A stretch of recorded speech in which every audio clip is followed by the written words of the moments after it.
Welcome to the CrossKnowledge podcast. Here we discuss the trends, opportunities, and challenges of corporate digital learning. Let's meet today's host. Hello, everyone. Welcome to Leading Voices, Thinkers Shaping Tomorrow's Organizations, a new series from the CrossKnowledge podcast. I'm Renan, your host for today. In this series, we explore the future of organizations with some of the most influential thinkers of our time, offering fresh perspectives and actionable insights to help you elevate your business to new heights. Joining us today are Nathan and Susannah Furr, a dynamic duo who bring unique insights into innovation and uncertainty. Nathan Furr is a professor of strategy and innovation at INSEAD and a leading authority on innovation and technology strategy. He has authored bestsellers like The Innovator's Method, Leading Transformation, Innovation Capital, and The Upside of Uncertainty. His expertise has earned him an InnoSight Fellowship, a nomination for the Thinkers 50 Innovation Award, and collaborations with industry giants like Google, Microsoft, Philips, to name just a few. Now, shifting focus to another remarkable expert, let's introduce Susannah Furr. She's a designer, art historian, and founder of a women's clothing line. She's also an advocate for bio-intensive gardening and regenerative ecosystem, having established a garden in Normandy, France. Along with Nathan, she co-authored The Upside of Uncertainty and co-founded the Uncertainty Possibility School, the UP School, which helps individuals and organizations discover meaningful possibilities in the face of uncertainty. Together, Nathan and Susannah have partnered with CrossKnowledge to create Leading in Uncertainty, a program designed to help organizations empower their managers and employees to find opportunities in the unknown. And this is the focus of our conversation today. Nathan, Susannah, it's a pleasure to have you both here. Welcome to our show. The pleasure is all ours. Thanks for having us. Okay, so just to get started, can you share with us what motivated you both to delve deeper into uncertainty? Well, I think that one of the things that leaders and individuals are feeling very keenly is that we live in a very uncertain world. It feels like the pace of change is getting faster. It feels like there's more unpredictable events, more crises. And there's good reason. There are many data points that show that uncertainty has been on the rise for decades. And often we'll talk about resilience in response to that uncertainty, but resilience is more like being able to take a punch and stay standing. What we believe is missing is a capability to face uncertainty well, to feel calm in the face of uncertainty, to have courage in the face of uncertainty, and even more importantly, to see how the opportunity that's always hidden behind that uncertainty. So what drove this really was seeing and interviewing innovators over many years, decades in fact, and noting that the things they achieved, these great possibilities, were only possible after they first faced uncertainty. And then that's when we started to make the connection that, oh my gosh, this isn't just something for innovators. This uncertainty ability, the ability to get through the uncertainty to the possibility, is really maybe a missing capability for our era. Yeah, and I'll just add to that. So we are married and a couple. We have 4 kids, but I joined Nathan on this book. He's written several because my hope was that we could write it a little bit more using business stories, but for the human inside the manager.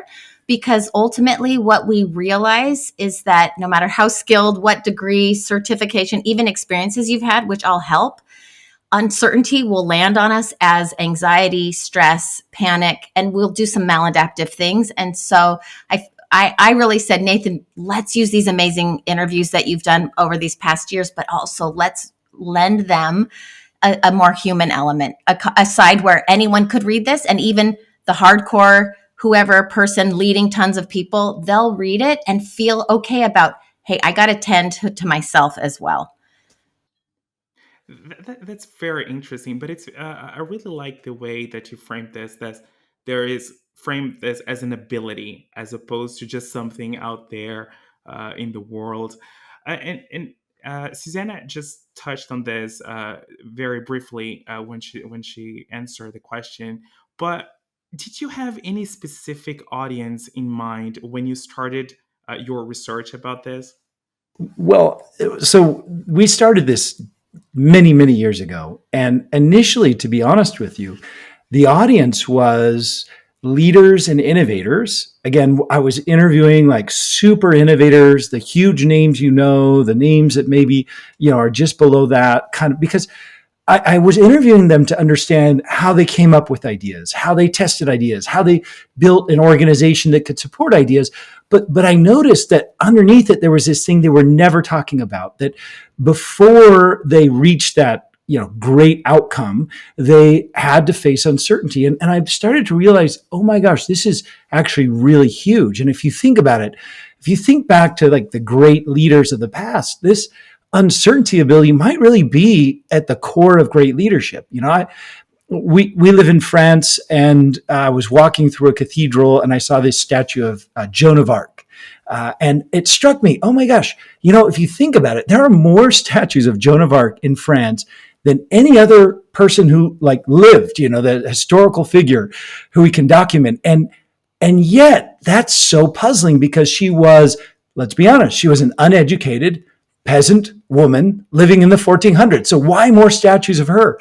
And the reason is that she was able to lead people through uncertainty at a time of France's greatest uncertainty. So it was the end of the 100 Years' War. The English had essentially beaten the French back to this tiny little territory.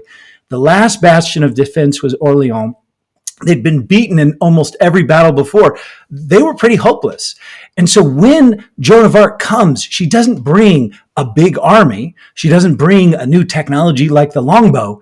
She brings a vision of what France could be, and that there's a possibility even in this great uncertainty. And that's what rallies these same troops that were there yesterday, but they're here tomorrow, to really defend and to, push back out and to recapture their nation. And I see that pattern over and over. Why do we talk about Winston Churchill? He wasn't really a great politician or a great leader by almost any measure. I mean, he'd been ostracized from politics for a decade because of some terrible missteps.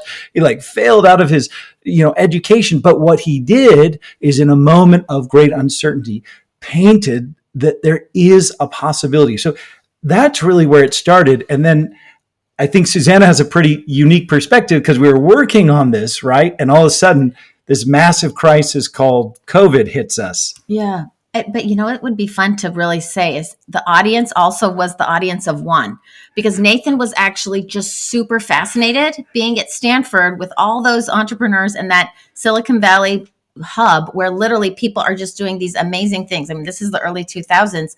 He wanted to know for himself, how are they doing this? And I think that's so cool, because the passion was there that kept him it was always a side project. It was always like he was researching other stuff, but with this angle, but really. And so he'd ask those questions, but how do you do it? What does it look like? What does it feel like? And so the toolkit, as you know, is 42 tools.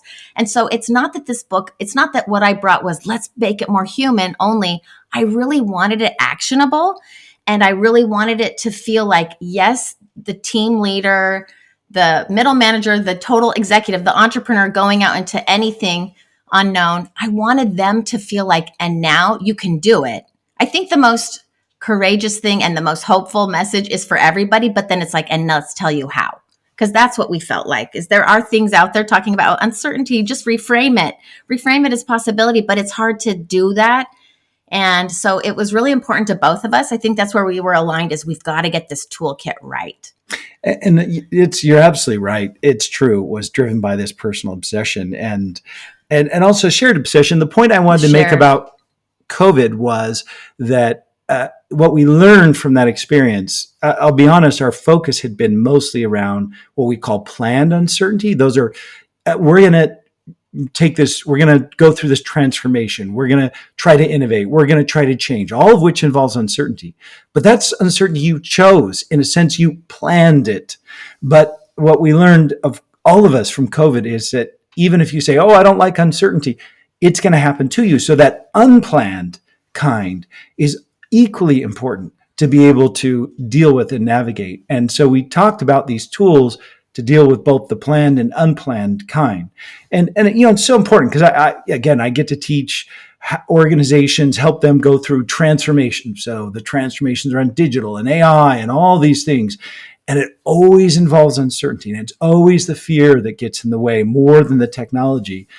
But then all of a sudden some shock happens and everybody's freaking out. And how do we calm down? So that's what the uncertainty ability is about. How do I be calm? How do I see possibility? Oh, that's really great. And actually, this is a great segue to our next question. How do you believe your approach offers a unique perspective compared to other resources in the same field? Yeah, so I guess I would just say that when we did look at other books that were out there, some gorgeous things. We definitely are inspired by a lot of them. One, I would say, in the case of like Nassim Taleb, who's talking about that ability to withstand a shock and to be resilient, anti-fragile is what he calls it. We loved that. And it was very actionable, but in kind of, actually, I would say a very abstract way, where we were wanting people to feel something beyond resilience. And Nathan mentioned that, this idea that you could actually experience a phase shift, which we borrowed that word from tech strategy, but it's transilience, which is something where you're feeling one thing, like I am sure that I'm going to fail in this. I can't do it. And you're able to harness these tools and realign your vision of like, no, uncertainty and possibility are two sides of the same coin. I am going to go through this. It might be tricky. That is a phase shift moment when all of a sudden you're doing that thing that like 5 minutes ago you felt like completely incapable of. So I would say that the practical, actionable toolkit is probably the most different, because it can get flimsy when someone just says, just have hope, just have a possibility mindset. It's not enough, unfortunately. You've got to, these things are practice based. You've got to keep doing it. You've got a great point. When you look out there, a lot of the material around uncertainty, it just says, have hope, be a maverick, and it's cool and it's exciting. There's quotes, but it's. Yeah. And I would say, when you look at the other work that's related, especially around resilience or grit, a lot of times I run into organizations and they're facing the uncertainty and they're saying, oh, we need help with resilience. And I feel like that's the label they know, but they don't really realize they need something more than resilience, because we live in an age of so much change. Resilience is more about I can withstand, I can endure, I can handle, and so it's a little bit more of keeping the position you have, the way I described it, take a punch and stay standing. Whereas what we really need is we need people who can move quickly. Who can be transilient, like we talked about. That is like, we need to move to a different type of organization. And I can see why this is so great. And I can help everybody else see why it's so great. And I can help you along that journey so you feel excited rather than anxious. That's what we need. We need transilience, not just resilience. Yeah, and it's interesting that you mentioned that, because I took the program that you did with CrossKnowledge, and I really felt that, because sometimes I was just watching both of you explain the concepts and giving the actionable tips and etc. And sometimes I would think, oh, this is being resilient, but then in the back of my mind, I would say, no, it's much more than that. I've got to mention that I really loved the worst case scenario kit. I think like that one for me, like that one was one of my favorite. And I really loved how you both said, like, maybe you may fall in love with the worst case scenario when I go there. I really love that. So can you share a practical example or a story that illustrates how your approach helped overcome challenges in organizations? Well, one extension from what's in the course, one of the tools we talk about. So we talk about 4 categories of tools to face uncertainty well. So the first is reframe, which is to, rather than, we argue every uncertainty is just one side of the coin. The other side of the coin is possibility. So if you frame in terms of the uncertainty and talk about all the uncertainty, you'll trigger all this loss aversion wiring we have from evolution. So if you frame in terms of the possibility, you trigger all this gain seeking, all this positive energy that's just part of our evolutionary wiring. Very well documented. So the first category of tasks is to reframe in terms of the possibility, not just the uncertainty. The second category is about how do you prepare in advance, the things you can do so you're ready. The third is about how you take action, which is doing. And the fourth is how do you sustain when there's a setback. So in the do category, one of the tools that we wrote about, which was hard for me, was called values over goals. The principle is that when you face uncertainty, you really have limited control over the outcome. It's uncertain. And if you focus on trying to achieve a goal, you start to create a lot of stress because you don't actually have control over whether you can achieve that outcome. What you do have control over is your values. I'm going to act in a way in this uncertainty that is in accordance with my values. Now, there's lots of research that says that when you do that, the outcomes end up better and people perform better.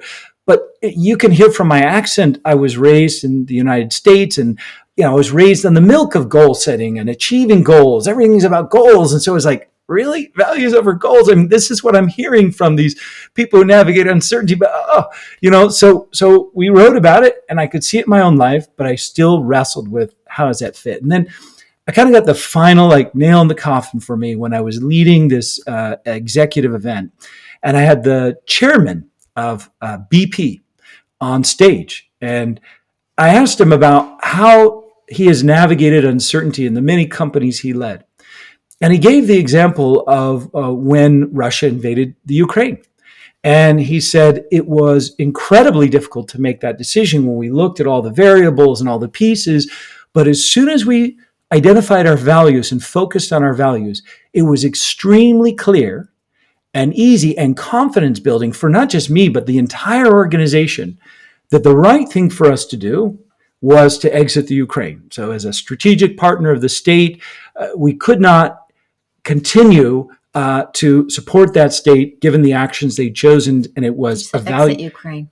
Sorry, exit. You're right. Yeah. Sorry. So you're absolutely right. See, this is good. My co-author's keeping me straight. So we needed to exit Russia. Excuse me. As a strategic partner of the state, we need to. It's not in accordance with our values to stay. And so he said it became very clear once we had all our values in place. Now, let's be careful. Values can be different in different situations because he also highlighted that he's the chairman of Novo Nordisk, and they make insulin for people who suffer from diabetes. And they are also, Novo Nordisk is also in Russia. Now, there, if they exit and they pull away this insulin, there's it was tens of thousands or hundreds of thousands of people who would be at risk of great harm, even death, if they pull out. And there, the values of Novo Nordisk is patient first. And so there, the values guided them very clearly that the right decision is to stay there and support the patients, because you and I are individuals. We don't necessarily make those choices, right? We can't be held responsible. And so what struck me is how a leader at the very top of some of the top organizations in the world, when not just a little bit of money, but tens and hundreds of millions are at stake, says when you're on uncertainty, values are a better guide, a more calm guide, a more insightful guide of how to take action in the unknown.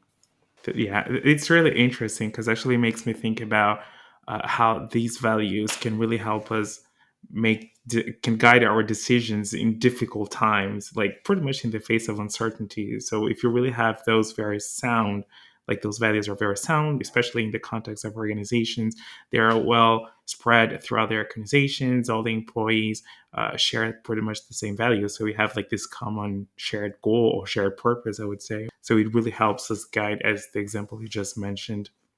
So now, what key insights and practical takeaways do you hope professionals and organizations gain from engaging with your program? I think the most important one is it gives people the permission to feel how important it is to acknowledge how stressful uncertainty is. That's really where our book starts from, is this reframing piece. I feel like it is the most significant part of the toolkit, because if you don't start from a lens of uncertainty isn't always a bad thing, because there are people actually out there that do feel like, that's risk. and they're really not the same thing.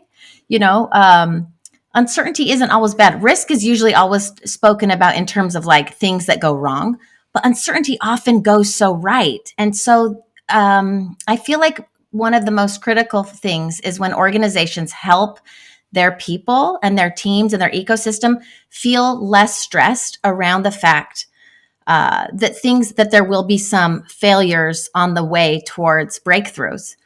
And, our reframe toolkit, there's like 10 different ways to reframe things. And I think it's important that there are so many because it's a multifaceted experience for some people. So for example, one of the reframes is getting on a frontier. And actually we have examples of organizations who really did know, we're playing too safe. We need to get on the frontier with our customers. And so for them, that reframe of taking more risks, but in a way that felt like we could get more information, we can change how we're doing this, we can lead experiments towards possibility, that works really well. Other organizations need to think about things like, let's think. Another one is more like the infinite game. Did you want to share one? Yeah, I wanted to jump in because, you asked for something really practical. I was thinking one of the most practical things we talk about comes from how do you prepare for uncertainty? And that is, there is an illusion out there that somehow innovators are different than you and I, that they have this ability to deal with uncertainty and because they say things like, I love uncertainty. One person we interviewed, I eat uncertainty for breakfast. It was so extreme to say that, right? I was just like blown away. And what you discover though is, well, that's what they say in the part of their lives you can see.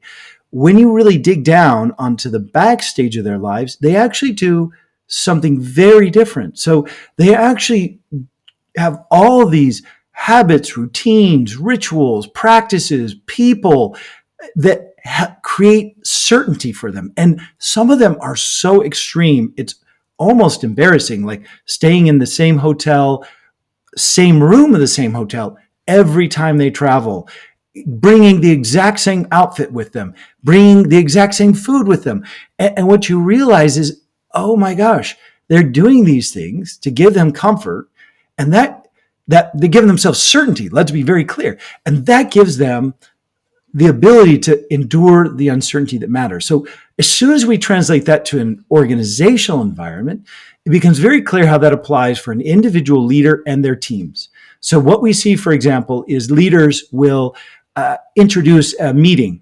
So one leader talked about how he held a meeting every Monday at noon, and one week he was going to cancel the meeting because he's like, I have nothing to say. And several people emailed and said, please keep that meeting. I count on that, because it helps me think through my week. Said differently, it creates certainty, both the meeting where we reconnect to each other, but also the laying out of what are the priorities for this week. That creates certainty for them, that it frees up the capacity to do the things that matter. It can be an end of the week meeting where you talk about your emotions and you go out and get a drink together. That was another example we saw. Another example we saw was a top C-level executive. When something really bad happened, what would she do? She'd go for a walk if it was so-so, and if it was really bad, she would actually get a massage before she went into the meeting to deal with it, because that helped bring her greater calm and certainty into her nervous system, and then she could think clearly and do her best work. And so one really just practical takeaway is just like, nobody has infinite capacity for uncertainty. As uncertainty rises in your team, your organization, you need to start introducing these uncertainty balancers that will counteract the other uncertainty. Otherwise, people start to wear down and you start getting burnout and anxiety. Yeah, so now we're just going for the last question. So for our listeners who may want to learn more about your work or get in touch, how can they best connect with you? Well, we're excited because we have the CrossKnowledge course, so that's really exciting. But there is a book, The Upside of Uncertainty, which we love it when people buy it because it's just so full of tools and reflections. There's also a website by the exact same name, theupsideofuncertainty.com. And then you'll see there, you mentioned at the start of our discussion, this Up School, which is really asking what are the tools to help individuals and leaders kind of live out their best possibilities, their best, whether it's a career possibility or a personal possibility. Because, we really do believe, I am dead sincere as an academic for the last 25 years that I believe there's a missing capability, that we face uncertainty all the time. We're never, if rarely only, taught how to face that uncertainty well. And yet when you look at people who live these great lives, people say to me, oh, entrepreneurs, are they different? Are they just wired? Do they just love uncertainty? And I kind of say, I don't think they do. I think what they've just discovered is this ancient secret of life, that uncertainty and possibility are two sides of the same coin.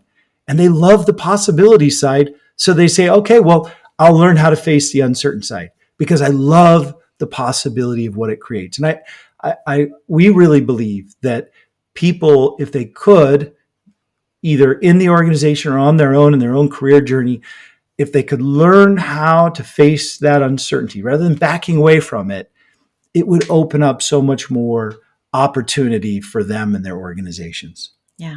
Nathan, Susannah, thank you so much for being here with us. It was a real pleasure having this conversation with both of you. Same for us. Thanks for the great questions. Thank you. Well, for our audience, thank you for listening. If you're eager to delve deeper into the program we have developed with Nathan and Susannah and explore the possibility of implementing it in your organization, don't hesitate to connect with us at CrossKnowledge.com. We're excited about continuing this conversation and collaborating with you further. Until next time, stay curious and keep learning. Thank you for joining us today. We hope to see you again for the next episode of the CrossKnowledge podcast. If you enjoyed this episode, please share it with your friends and colleagues.